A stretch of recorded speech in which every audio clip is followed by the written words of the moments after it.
Hello everyone, the one called Fate knocks at your door.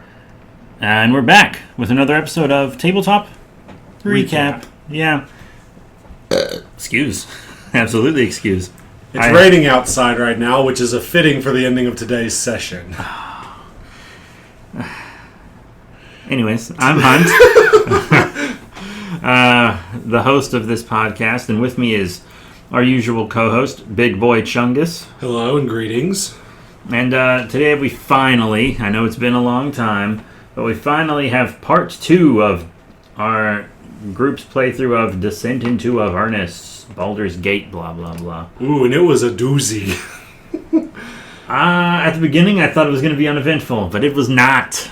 It was very eventful.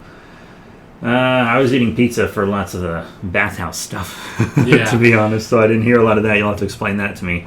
But, so, this is Big Boy Chungus's, the group he runs, where he DMs. It's basically a Forgotten Realms group, where he's just going through all the Tales of the Yawning Portal, Tomb of Annihilation, Curse of Strahd, etc. D&D favoring pre-written stuff. He decided to start with, Baldur's Gate, Descent into Avernus. Well, actually, it started with Sunless Citadel. Yeah, we did a Sunless Citadel encounter where everyone got to wet their feet. And then we did Rick and Morty, which I ran for you. And that was a one-off. And then we started our first real campaign with Descent into Avernus. Yeah, and I've kind of become your, assistant DM. Yeah, you're my mentor. Well, I'm still... I've made several improvements to DMing, but I'm still kind of... underdeveloped in some areas. And you're also still kind of a new player, too, so I'm mostly here to remind you of rules and give you ideas on how to punish these idiots. But you were actually very helpful, and you didn't have to intervene as often as you had in the past. I think you only really gave me 3...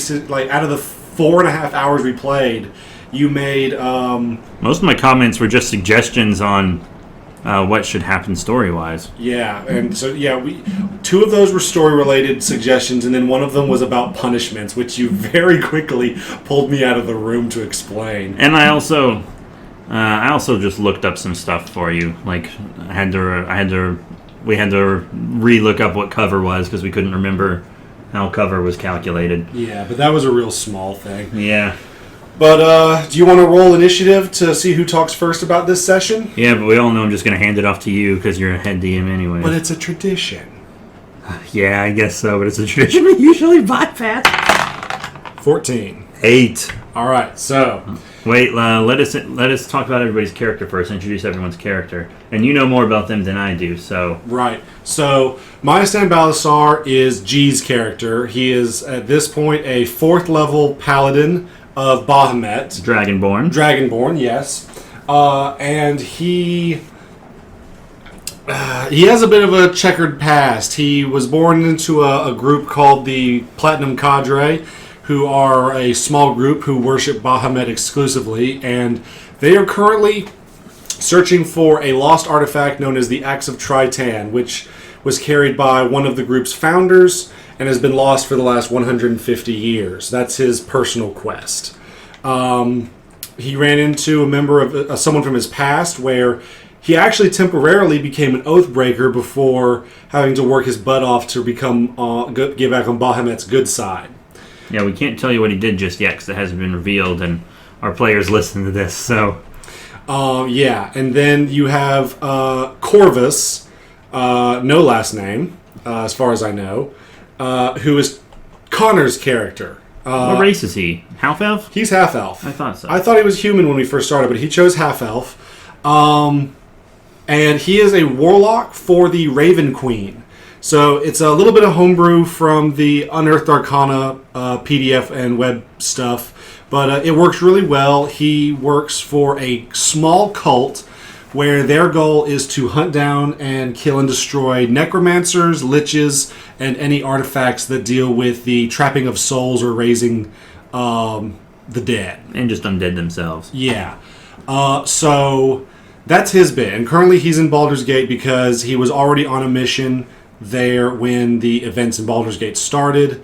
And of course he has a little contact that he meets with to see if there's any new missions for him. Yeah. Which he hasn't done at all in the last 2 sessions. you've got some side quests that you could line up for yourself, but you haven't decided and wanted to talk to your contact yet. Made a lot of headway on the other two's quests, though. Speaking of the last one. And Carrick, D-Legend's character. Yeah, his Twitter handle's, he wants us to give his gaming handle, which is D-Legend. Okay, D-Legend. Yeah. Who is a full elf monk. And he's an elf? I didn't know he was an elf. Yeah, he's a full-blown elf. And his backstory is that he was once part of a group called the Standing Tree Monastery, who worship Ogma, and they basically just hoard and gather knowledge and information. And when he was an acolyte, he did something that I can't say what, because again, players listen. But he got kicked out, and he then spent the next 50 years as a hermit, whereas his background comes in. And he had a premonition of the apocalypse involving demons and devils. And Baldur's Gate being at the very center of it. So Baldur's Gate! He is currently trying to uncover the cause of the apocalypse. How is it going to come about, and what can he do to stop it is his goal. What can he do, indeed? Oh, you're going to love this story. Oh, my Lord. So, I'm sorry.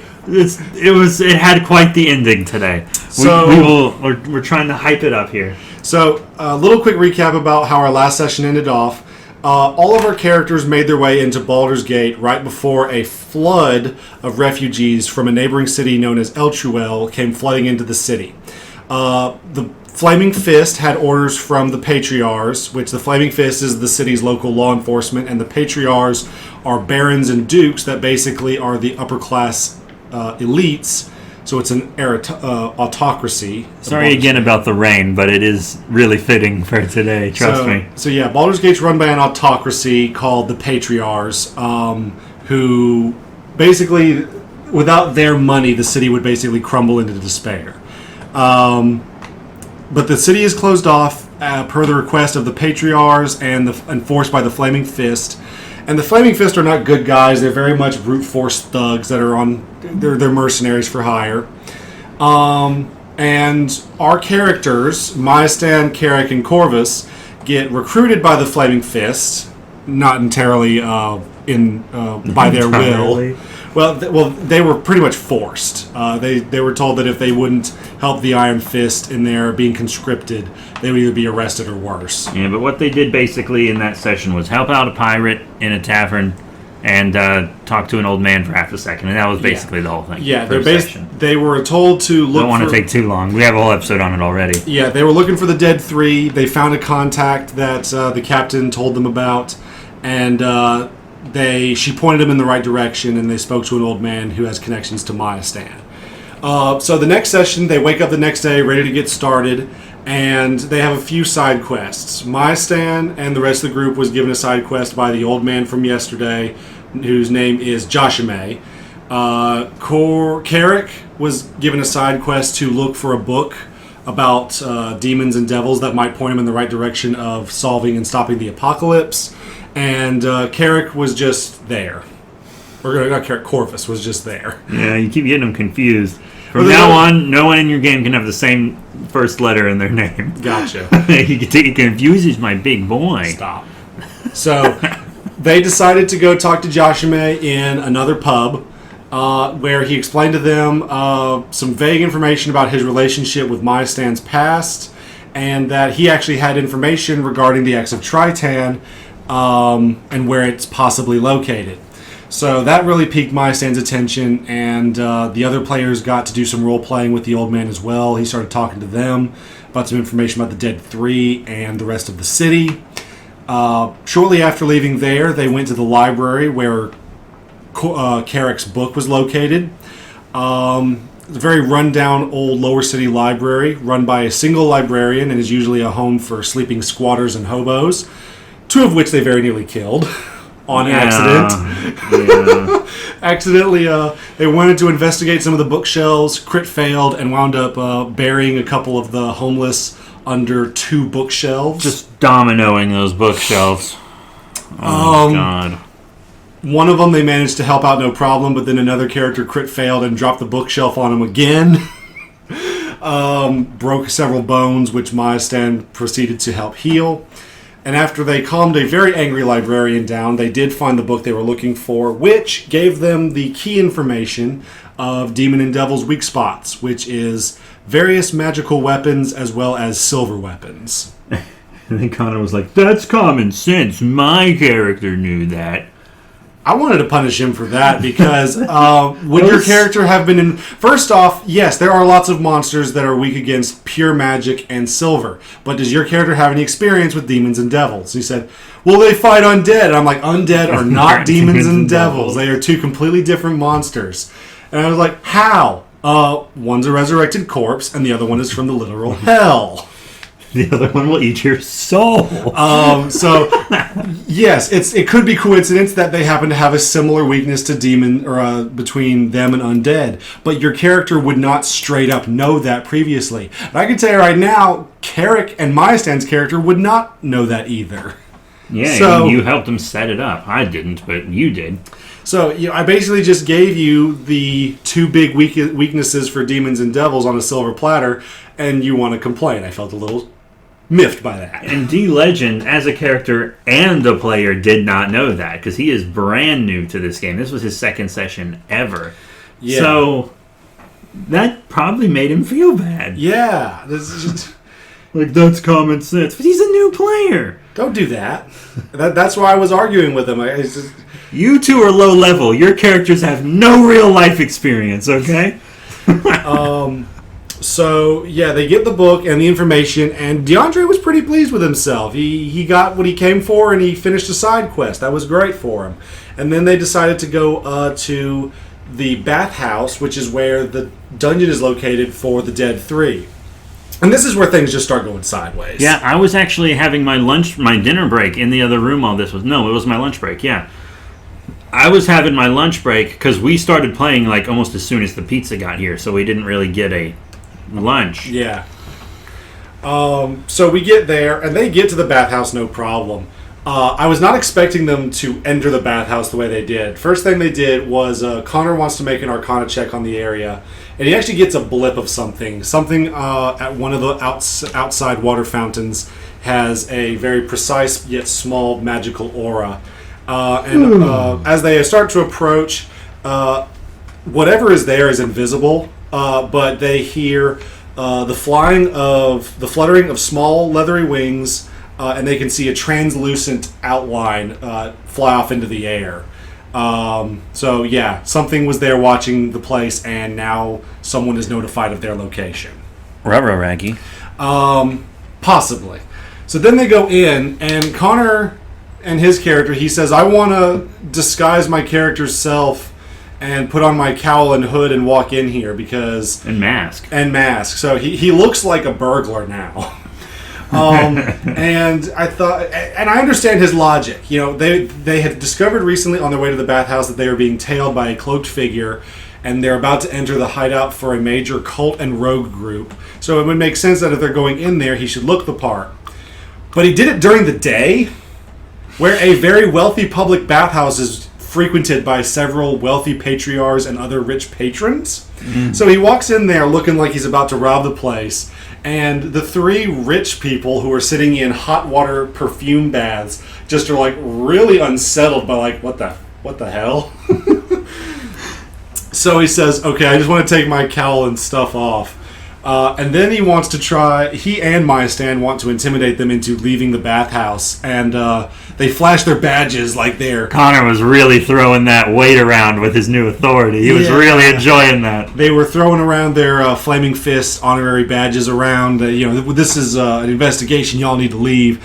And I rolled to see what happened, and the rich people were not impressed. They're like, son, you may be the Flaming Fist, but do you know who lines their pockets in this city? We do. Oh. Get a bath if you want, but if you're not here for that, get out. Get out. And then Maestan takes his turn at intimidation. He does much better. And so they do leave, but they're like, this is unheard of. This is unthinkable. You better hope I don't talk to your superior or else you're dead. Blah, blah, blah, blah, blah. And it's like, whatever, get out.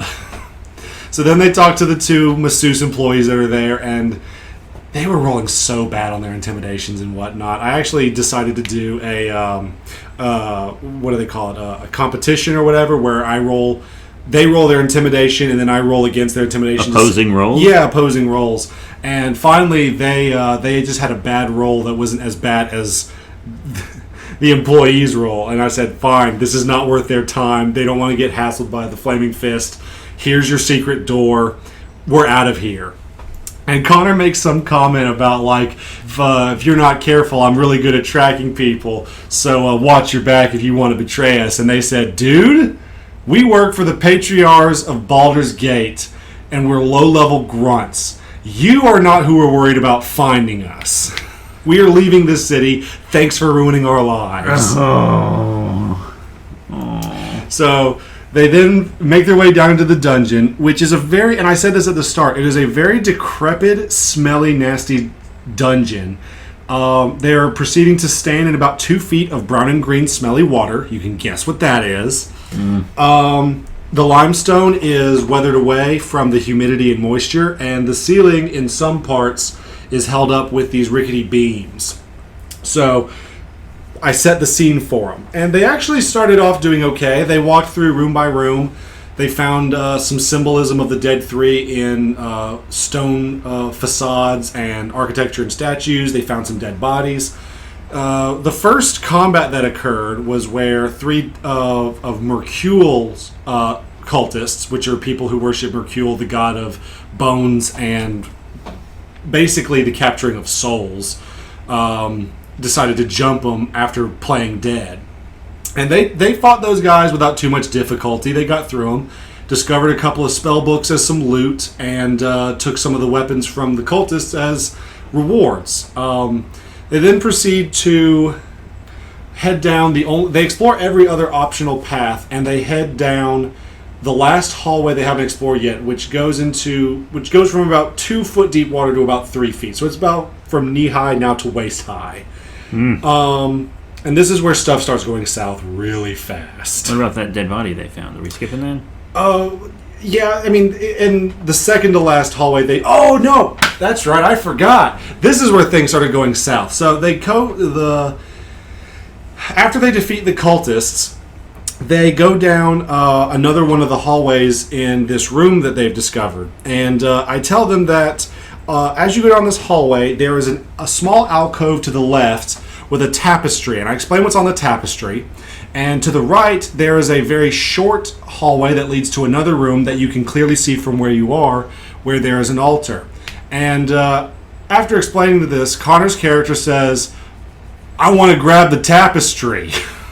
I knew something would happen when he was looking for like a safe or something. Well, yeah, he said he wanted to see what was behind it. Yeah, he grabs the tapestry and he wants to see what's behind it. But no one bothered to run a perception check on that area. Everything that I told them was passive. And when that happens, Connor grabs the tapestry and yanks.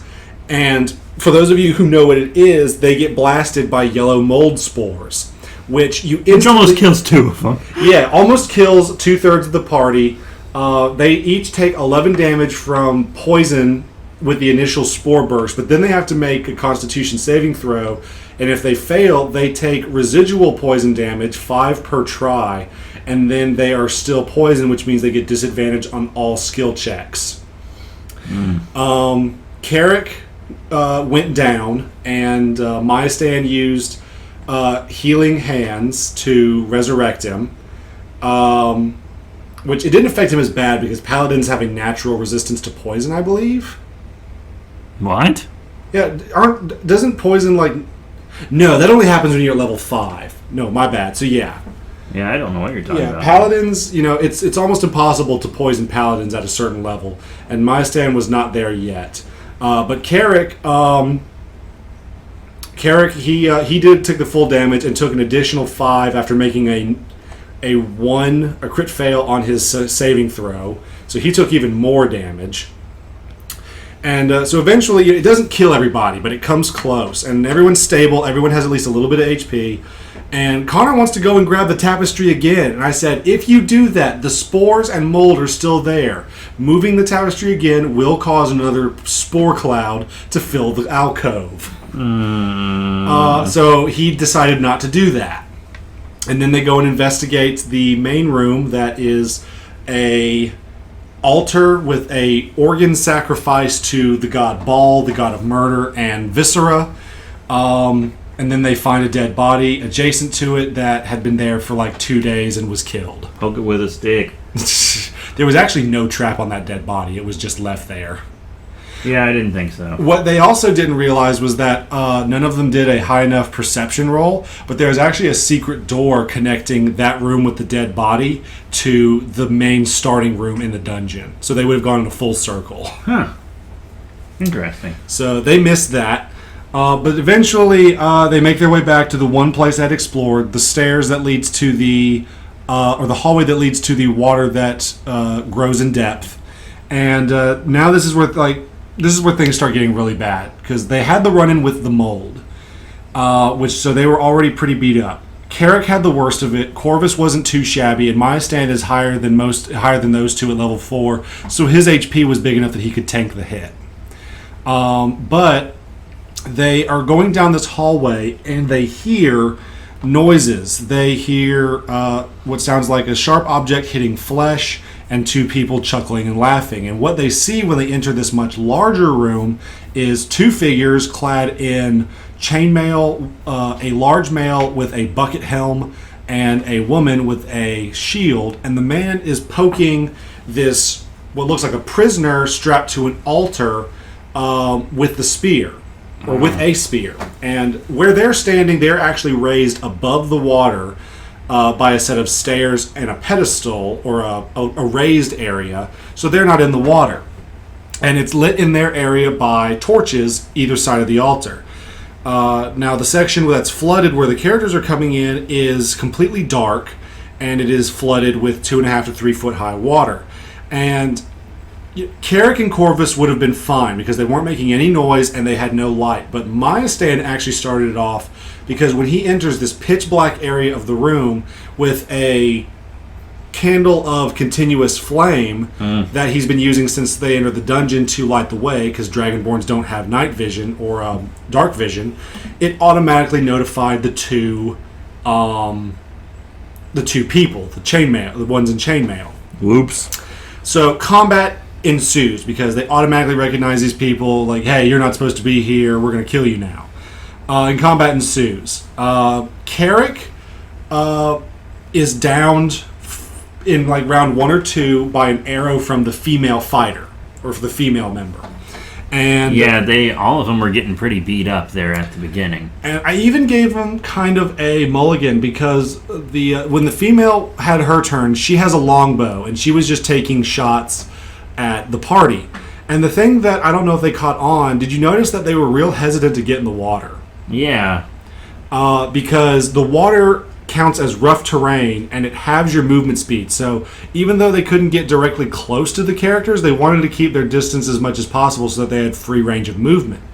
So Carrot goes down by the woman's longbow, and Corvus catches a... No, I remember what it was. Corvus takes the arrow shot, and Carrot goes down when the man throws his spear at him. Okay. Yeah, so the spear downs... I mean, moral of the story is that Carrick went down and was throwing death saves. Yeah, so Carrick goes down with a spear in his chest, and he's making saves. Corvus takes an arrow, but he's not down yet. And since the man enemy threw his spear, he didn't have any other weapons according to his stat block, so he was disarmed. So there's a what do you call it? A handicap right then and there. The bigger of the two enemies is unarmed. They were still kind of kicking butt. So a few turns go by, and Mayastand realizes that, okay, these guys are pretty tough. We've hit them with Eldritch Blast and a few sword swings, and their AC is really high, and they're pretty tanky. So he comes up with this really great idea to use his breath attack into the murky water. And I thought it was an okay idea, because, I mean, they couldn't hit the bad guys at that point either. But it was still creative, and points for that. Yeah. And so I said, I'm not even going to make you roll for that because you're in a room full of water. You can't miss it. You do that. And all of a sudden the room fills up with steamy mist. So everyone's vision is clouded. Well, it comes back to the enemy's turn, and they think, oh crap, none of us can see. They must be trying to get away. Yeah, you gave them an out. And so there's three main exits out of this room. There's the exit where the players had just come from. There's one at the opposite end of the room from the altar, and then there's one right across the room from where the players had entered. And the bad guys, the players can hear their footprints and voices because they're talking like they must have gone this way after them, and they are starting to make their way out of the room. And then the steam dissipates while they're in the hallway and their backs are to the group. Yeah, and so they would have run off. You gave them this perfect out. You ended the fight. And this is the point where Myastan should have used lay on hands on Carrick to bring him back to consciousness, and then they continue. Now let's talk about what actually happened. So Myastan decides that, hey, I've got some stuff that I haven't used in a little while. Yeah, it's from the Sunless Citadel campaign. Which I am all for being creative in a roleplay or combat situation. Use your environment, use whatever's at your disposal. But he takes this vial from the Sunless Citadel, which was the potion that the corrupt druid used to turn people into thralls for the Gulthias tree. So you can ingest it, and the effects will be faster that way, but the effects can also be taken by having the potions absorbed through the skin. So he decides he wants to try and throw the bottle at the hallway where the bad guys are. The bad guys who are kicking their butts are fleeing. Think about this. The bad guys who are kicking their butts are running away. And he says, okay, the first mistake was that he says, I want to try and throw it once I know they're in the hallway and I can hear them. I said, okay, you can hear them. Well, the mist had cleared. So... No, it hadn't. Remember you said it cleared. It cleared after he had thrown the potion. Okay. So he throws the potion. I said, okay, you can do that, but all you can do is hear and judge where the general vicinity is, so I'm going to make you roll with disadvantage because you can't actually see them. And he says, okay, and he throws it anyway. And it doesn't hit them. It lands in the water behind them and makes a bloop noise, which immediately alerts the two guards, like, oh wait, maybe they didn't go down this hall, what was that? And they turn around, then the mist dissipates, and like, oh, they're just right there. And combat continues. I thought they didn't turn around until the Eldritch Blast. That's right. So, because that was just a bloop in the water. That could have been anything. Okay. Yeah, I remember, because it was the Eldritch Blast hit the guy in the back. That's why I remember that. You're right. Because it hit him in the back. You're right. So then the mist dissipated, and then Corvus wants to throw an Eldritch Blast at him as they're going down the hallway. So both these guys, remember, they're leaving. And then they had a clear, and then they decided to just keep attacking. And so they double back and combat starts again. Carrick is still making his death and save throws. And he actually got really lucky. I had hope for him because he made a nat 20 on one of his save throws. So he got 2 saving spots filled. Yeah, and now the fight continues. And now Connor wants to Eldritch Blast the bottle while it's in water that's waist high on everybody and can be absorbed through the skin, which would have turned everyone into the room into one of the mindless tree thralls. Which, since the tree is dead, but the potion is still, it works, they would have just become brain dead zombies. For more info on that, watch our episodes on the Sunless Citadel. But that didn't happen. That's not what happened. But an attempt was made and it failed. But yeah, remember I pulled you out of the room and I was like, if they bust that intentionally in the water they're in, TPK them. But Connor, all I told Connor was that the bottle is about the size of my fist, all the way across the room. It's dark. There's still a little bit of mist left over, and it's bobbing up and down. You're seriously going to have disadvantage if you are going to try and shoot this bottle. He says, okay, I don't want to do that. So combat continues for another round. The big enemy approaches Connor, who is standing side by side with Myastan, And Connor proceeds to ask Mystand for all of his lay on hand points. So no more for Carrick. Yeah, so the conscious character is like, hey, instead of using lay on hands on our person who's rolling death saves, use every point of it on me, so that I can use Hellish Rebuke and get them to attack me. Because if I take one more attack, I'm dead. And but I want them to attack me. What's happening? And Corvus's whole plan was that he wanted the big guy to run up and attack him, so he could use his Hellish Rebuke spell on him. Because as a warlock, that's something that he naturally has. And it worked. I was surprised it actually worked. The guy was unarmed, so he did minimum D4 unarmed damage. He did hit Connor, but Connor's character Corvus then did 2 D10s worth of infernal fire damage with Hellish Rebuke, and it took a good chunk of his health out. And I was actually really surprised they did eventually kill the guy, but before they did, Connor and Corvus, he wants to cast Eldritch Blast on him when he's right in front of him. So at that range, a ranged attack, whether it's from a bow or a magic spell, is going to have disadvantage. So I said, okay, roll it, but with disadvantage. And he does. Meanwhile, the female enemy is still she's taking pot shots with the arrows. But Connor's character rolls a crit fail on disadvantage, a 1.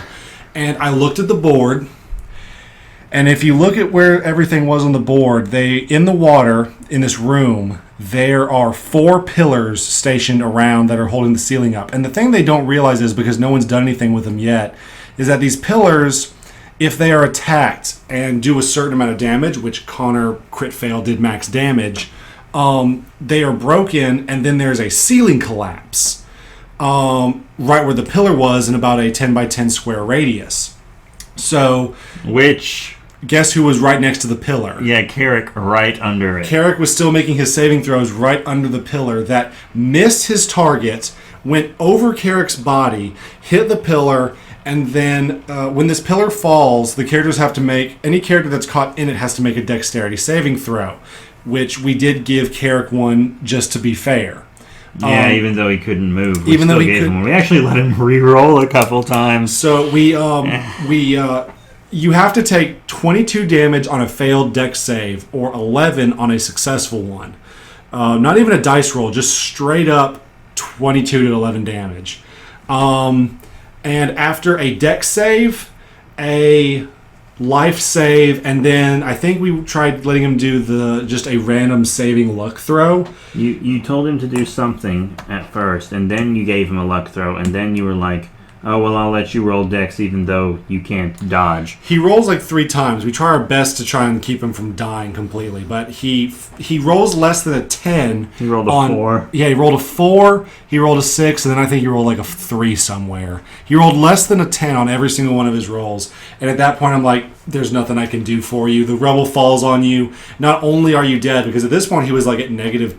He was already at negative 6 or 5 or 6. He was at negative 5, so now with 22 damage, he's at negative 27. He is paced. Even if he passed the dex throw, he still would have died. Yeah. It was at that point, it was a matter of, okay, does he just break every bone in his body, or does he get mashed into potatoes? Yeah, so he's under a pile of rubble right now. And so Carrick dies in a horrible spectacle. And Myastad and Corvus proceed to try and finish up the fight. They just they wail on the bigger of the 2 enemies who's right in front of them, and they succeed. At this point, the guy's only down to 6 health out of 45, which just a punch would do it. But then Myastad decides to use a spell scroll of inflict wounds that he got from the Sunless Citadel, which, go for it. He doesn't know how much HP there's left.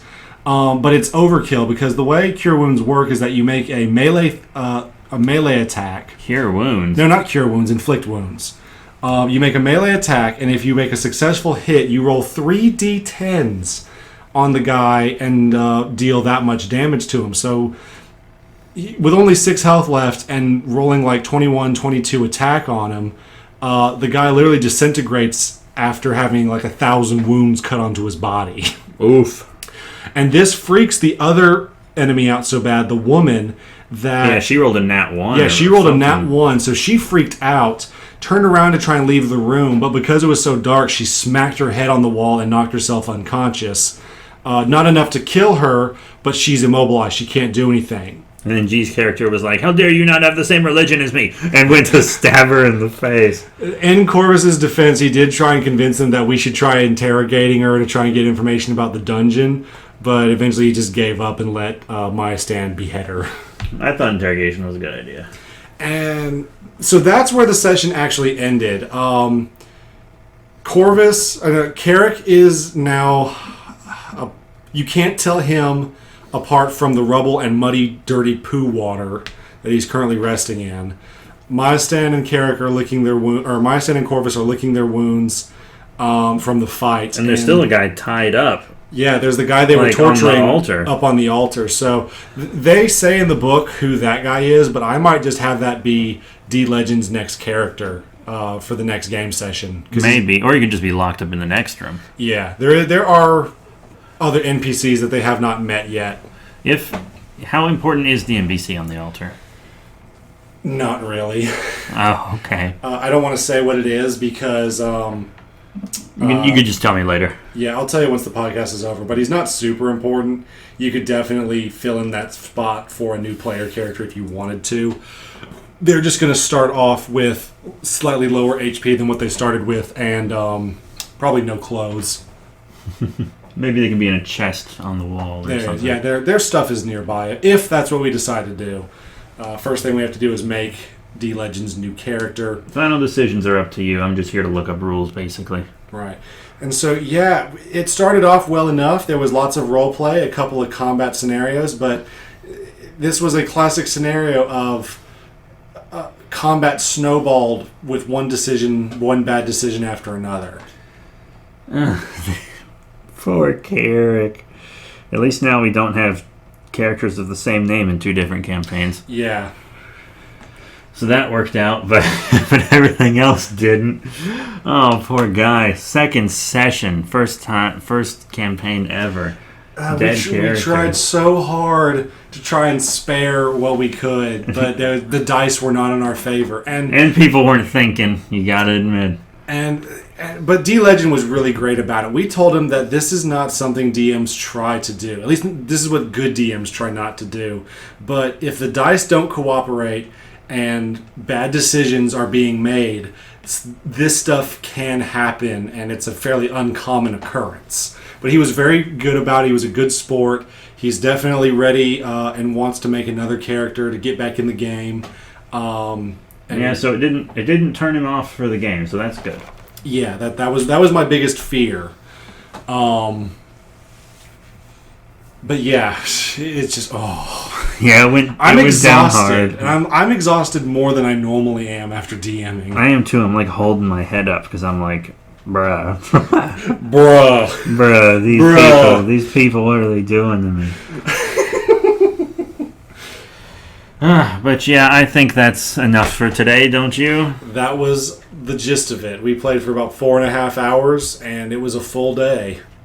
Yeah, so that's it, everyone. Thank you all very much for your support. Please remember to follow us on wherever you're listening. If you're listening on YouTube, the episodes go up about a week earlier on Spotify, Google Podcasts, Apple Podcasts, wherever you listen to your podcast. YouTube, they're uploaded later. And then also we have merch. Big Boy Chungus is actually repping some merch today. You can find that on our eBay page. There's also our Facebook page. You can follow us at B3 Productions on Twitter and tell us what games you want us to play and what D&D books you want us to run and stuff. So that's it. Thank you all once again for your support, and I'll see you all next time.